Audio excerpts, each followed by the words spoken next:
And now the survival show that once survived a drive-by water gun shooting. In this episode, Dex drops in.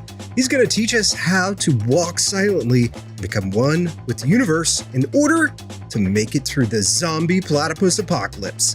Howdy and welcome to the Rabbit Hole's Urban Survival Podcast. This is episode number 295. I'm your host, Aaron, and you are in the Rabbit Hole, safe and sound.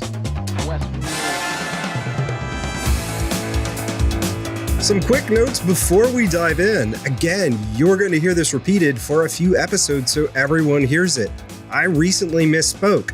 It turns out Apple does not pause your feed for a show when that show takes a less than regular schedule. It only happens when a podcast puts out episodes and you don't interact with them for a period of time. My mistake. My bad. Sorry about that, Apple. The feed was going to stay up indefinitely anyway. I wasn't just going to turn the whole thing off after we hit episode 300. So stay tuned. Maybe I'll drop into your podcast feed on occasion if I have something to say worth being heard. If you are confused and not sure what on earth I am talking about, the podcast is ending, going away, going on sabbatical, going dormant for a while. The podcast, as you currently know it, will end on episode number 300. Again, for reference, this is episode number 295. To learn more, be sure to check out the recent episode titled WTF is Happening to ITRH. Last thing, yes, the background has changed. I've been moving some things around here in the studio. I am reorganizing it. It will probably change a little in each of the remaining episodes. With all that out of the way, Dex, welcome to Into the Rabbit Hole. Hey, good to be here, Aaron. Thank you. Which is actually a little misleading because literally you were just at my house a couple of weeks ago and we've known each other for a while. But this is your first time on the show, which is fun because I think your super spooky government agency finally gave you clearance to be on the show. And by agency, I mean that hamster or no, sorry, guinea pig you have on your shoulder because we are a multicultural kind of band of pirates around here. We don't just have parrots. We do guinea pigs on our shoulders too. Well, with a brother in Peru, you got to use every influence you have. There you go. I dig it. Today's episode is going to be, I think people are really going to enjoy it because we're going to get into something that is one of those fundamental topics and also some very exciting stuff that people often talk about, but nobody really gets into. So I'm excited about this. Let's start here with the ninja walk. Most of us are not trying to sneak into enemy camps, at least not in our everyday lives, or steal state secrets. Why is learning to walk silently important besides the fact that we all wanted to be ninjas when we were kids? Well, this has got an interesting backstory, but it's got a lot of application for everyday life. So when I was with the Marine Corps doing the special operations bit, one of the things that they taught us was to walk silently, which, okay, cool. That's great. That's cool. You learn to sneak up on the enemy and knife him in the neck. But no, that's not why they do that.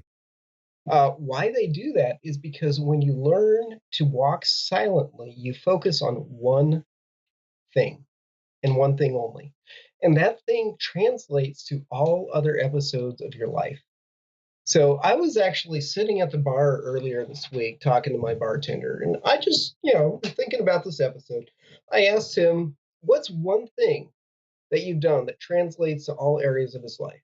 And he told me, living below your means. That's and good. So I kind of scratched my head and I looked at him and I was like, so what do you explain? Mm-hmm. He's like, not going out on Friday nights with all my friends and blowing my whole paycheck meant that I had peace of mind for making my car payment, my house payment. I was able to start looking ahead in life. I was able to start going back to school. And he just started talking about all of these things. And as Tom was talking, I was thinking about walking silently.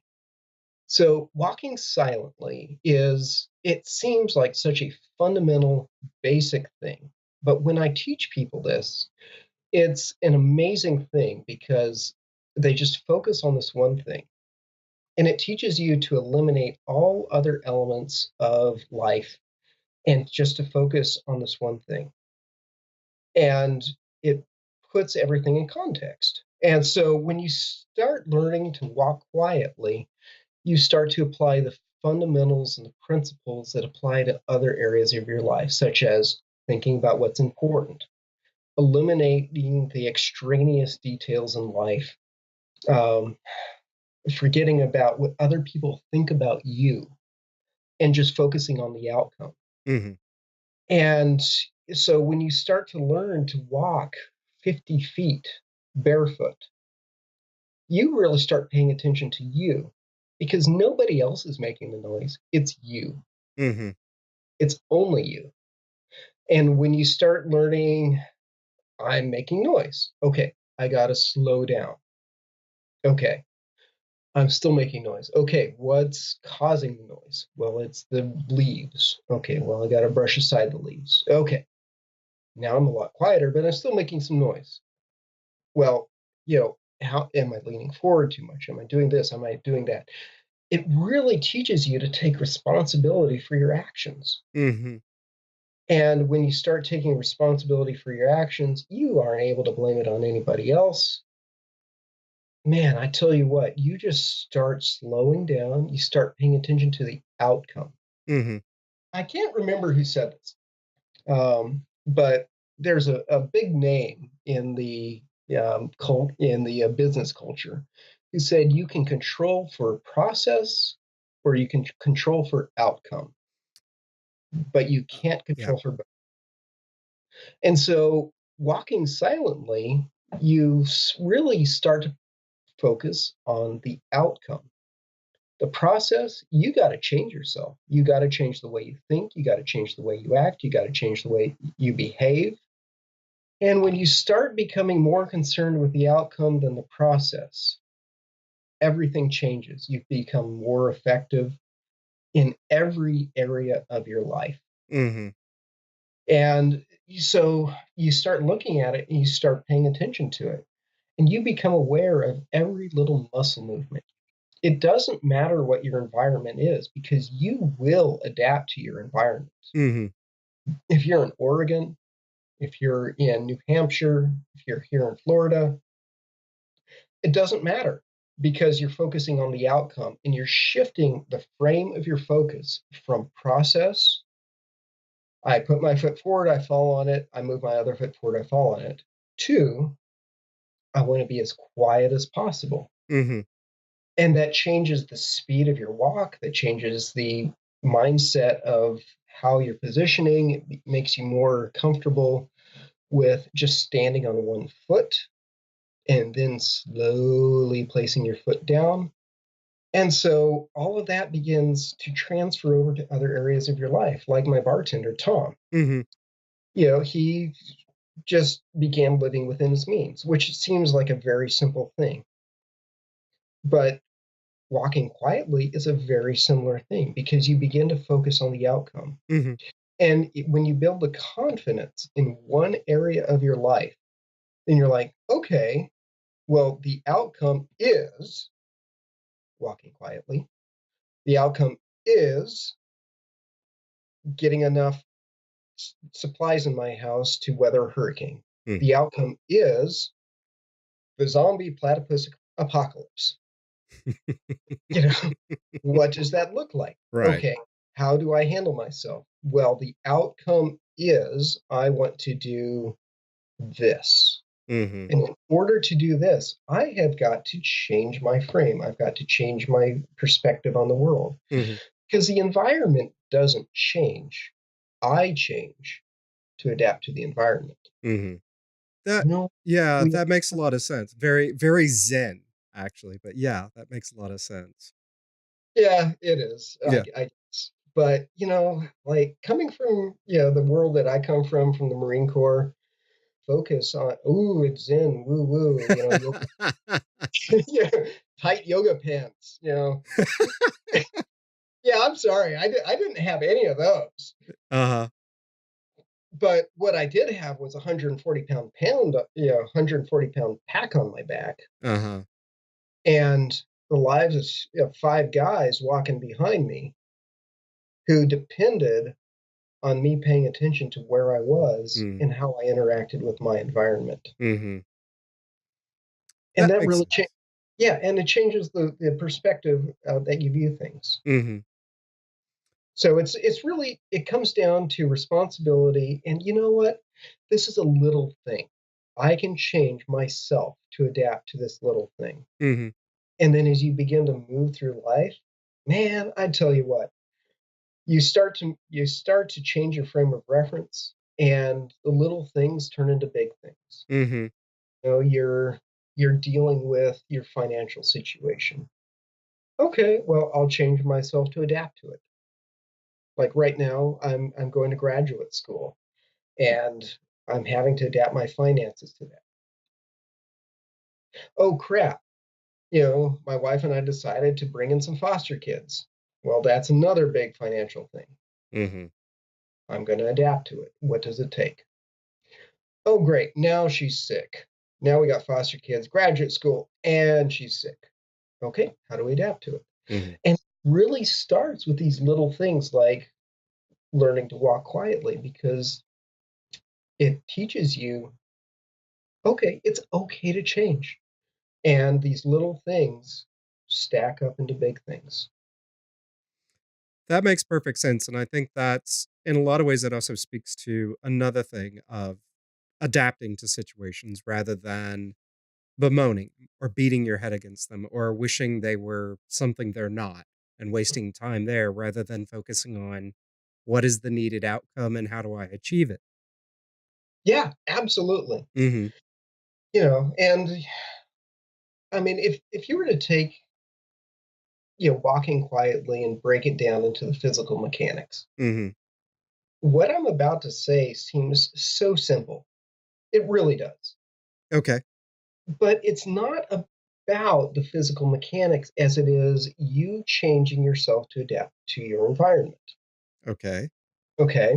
So, how long have you been walking? 40 some odd years. Me, late 30s. Mhm.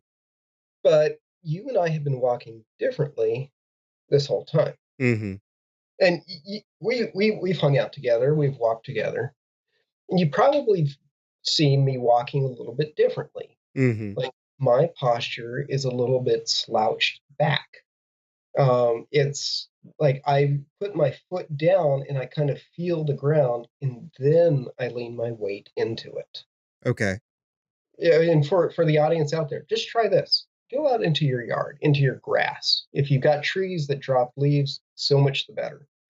Stand on one foot, put your other foot forward, and just wiggle it back and forth without touching the ground. And just keep lowering it until you touch the ground. And just keep lowering your weight until you plant yourself on the ground.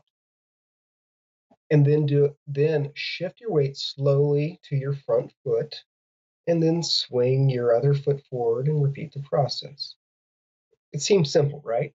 It does seem simple, but it also when you stop and think about it, it's like, okay, that's a lot of subtle movements. It is. And when you start doing that, you start getting all kinds of feedback from your body that you never realized you were getting. Mhm. It really is the most key element to adapting to your environment. And so, but go ahead. So is it more than just the sound, or is it also the sensation? It is all of the above, my Okay. friend. It is the sound, it is the sensation, it is the feel of your body. Mhm. So as you start doing this, you start finding out, okay, well, I don't need to take as large of a step because I will fall off balance. And then I will actually be falling forward. Once you Mhm. start falling, you can't control yourself. And so you start learning, wow, I have some control over my environment. Now, how many of us, when the shit hits the fan, would like to have some control over our environment? Hopefully most of the people listening, yeah. Okay. Well, where do you start? You start with you. Mm-hmm. If you can't even control how you walk, what makes you think you control the rest of your environment? Mm-hmm. That's an interesting point.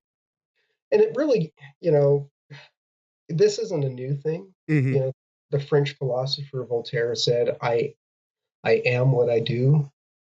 You get the idea. Yeah. It's like you are actually doing. You aren't just like pontificating. You aren't just sitting around drinking a beer talking. You're actually out there doing something, Mm-hmm. and you're getting the feedback and it feeds in. And man, I tell you what, it changes your world. And now, So how about, or how does this apply to, because I know you and I also talked about learning to walk in the dark in near pitch black through your house, which has rather obvious implications and benefits. it takes what we just talked about Mm-hmm. to the next level. Okay. You're walking in your yard. Okay, go walk in your yard in the dark. You can't see that stick in front of you. You can't see that leaf in front of you. Okay, now that really drives home that body awareness, Mm-hmm. ability to move. So, okay, let's say that you're a Uber prepper and you have attended 13 tactical training courses. Okay. What did you learn in those courses? Yeah, you learned target acquisition, you learned, movement from vehicle, but really what you were learning was body movement. Hmm. You were learning how to, move that rifle up to your eye and squeeze off a shot accurately. Mm-hmm. All is body mechanics. It's the exact same thing that you learn walking silently. Okay. It is learning organization. It's learning communication, and it's learning to deal with reality as it is, not as it should be. Ah, that's an interesting. That's okay. Okay. So look at history, look at I don't know if anybody knows anybody who went blind, you know, as a child or in their teenage years. But it's really interesting because people people who've gone blind later in life are able to move through life so effortlessly. It's because they have an awareness of their body, but they've also learned the systems around them. So just check it out. You're married, you live with another person. Mm-hmm. Okay. Does she always put the dishes in the exact same place? Generally. Okay. Mine doesn't, but she's gotten much different working with me Mm-hmm. because I want everything in the same place. Mm-hmm. Again, going back to my Marine Corps days, we had 6 guys. We all packed our packs the exact same way Mm-hmm. because a lot of our work was done in the dark. We didn't have night vision goggles and, batteries to spare. Mm-hmm. We're the Marine Corps, man. You know, we got nothing. But what we do have is the ability to work together and to communicate. So I know that George's, radios are in the top left pouch. I know that Nick's notebooks are in the top left pouch, and it's the exact same way with me. Mm.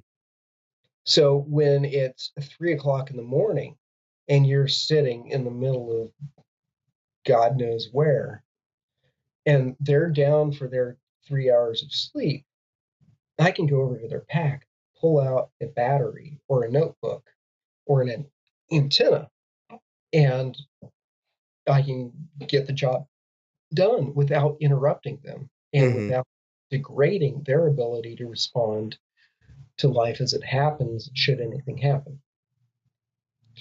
Now, translate that. Okay, so you start, the power goes out. There are no lights in the sky, no sky glow, no moon. There's, heavy clouds.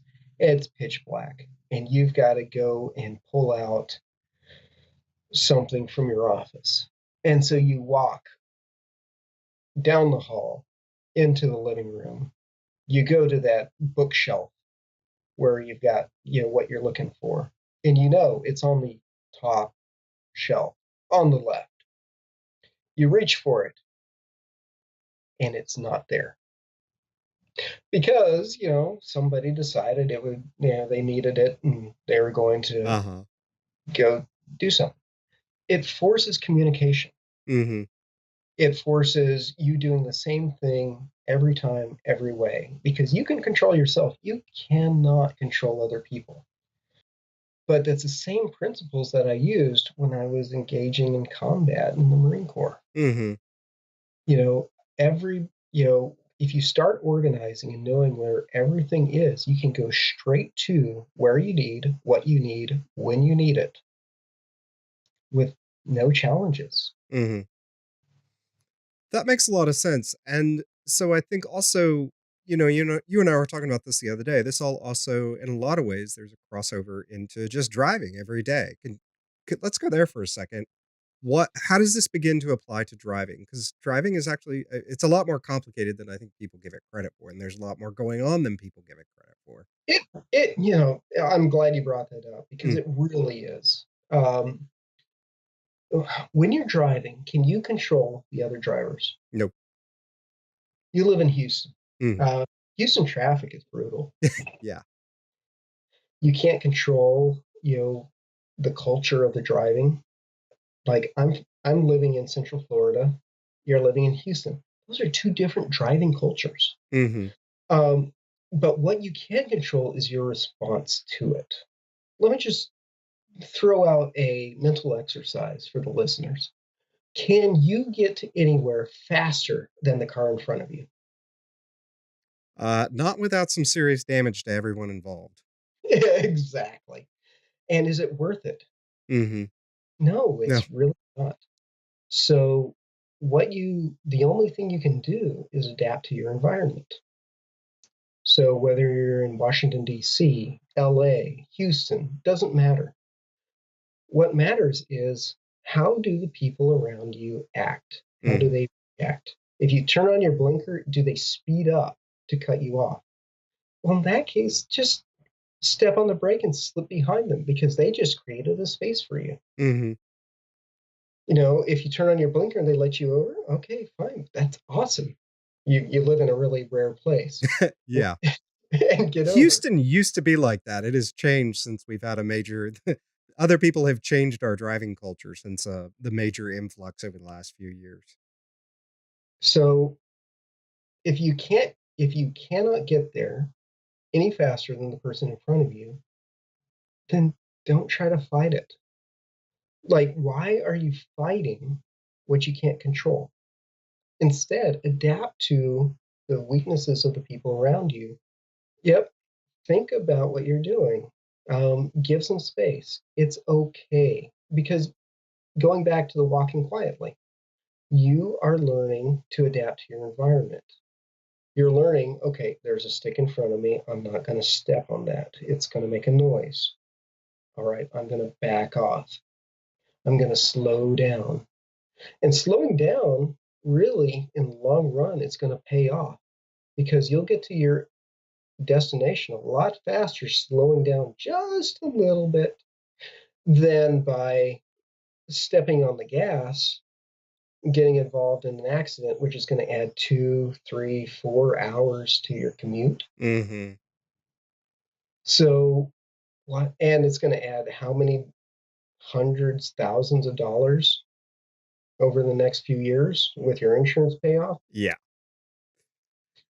Yeah, and I think, to your point, I think it's always really interesting to me how few people, going back to the part about situational awareness and being aware of driving cultures and stuff like that, how many people do not pay attention, one, to the car immediately in front of them and how close they are to that, but also to the other cars around them and a few cars forward. If you're paying attention to what's going on a few cars in front of you, generally that buys you a little bit of extra time so you're not involved. I know my wife, when we first started dating or whatever, I would see something going on and I would start slowing down. Why are you slowing down? And I would say, do you see the person 4 cars ahead of us? They're driving kind of crazy. All I need them to do is smack one of the cars in front of me, and then everybody starts slamming on brakes. She was like, "Oh, okay." And so, but I Yeah, notice that a lot. People don't pay attention. absolutely. Mm, So there are a couple of things to paying attention to driving. mm, One is the culture of driving. mm, How do the people around you react? mm-hmm, Um, there's a couple of ways to address that. One is looking through the windshield of the car in front of you, because you can see the brake lights of two or three, four cars mm, ahead of you. mm-hmm, See the brake lights ahead, and just slow down. But slowing down enables you to take a stock of what's going on around you, respond to it appropriately. mm-hmm, Let's say you're coming from a small town to the big city. Let's say Washington, D.C., because you've got all 50 states there. You've got all the driving cultures there. And you've got just this confluence of different cultures. You've got Montana, you've got LA, you've got Maine, you've got Central Florida. Okay, each of these environments has a completely different driving culture. Some people wave to somebody to let them through, some people flash their headlights, some people honk their horns. If you're aware of these things and what's going on, then man, you are able to adapt so much better, mm-hmm. and you're able to like see what's going on and avoid a problem in the first place. Mm-hmm. You know, I That think Jeff I think Jeff Cooper said it. The best gunfight to be in is the one you're never in. yes, yeah, yeah. You know, I've always and it applies to driving because a handgun or a rifle is what, a pound or two to up to like 6 pounds of weaponry. mm-hmm, Guess what? You're driving 3 to 5,000 pounds of weaponry. mm-hmm. Very true. What would you say? We talked about situation awareness. What would you say are the elements here that tie all these things together today? Whether it's driving, walking in the dark, walking quietly. What is the big takeaway from this? So when you walk and you start to lean forward, all of your weight is falling on your forward foot. That's physics. You're driving around a corner, you got physics at play. You step on the brakes, and that changes the physics of your car. All of a sudden, your weight of the car is no longer balanced, Mm, and you start to fall forward. Yeah, there's plenty of people who do not walk away from those situations because I had not learned to slow down, to think about what I was doing, to learn that my environment dictates what I do and how I do it. It's the same way in every other part of your life. mm, Extrapolate that to your relationships. You don't have control over other people. You ask a question, an inappropriate question of somebody, and they're going to start to clam up or attack you. mm-hmm.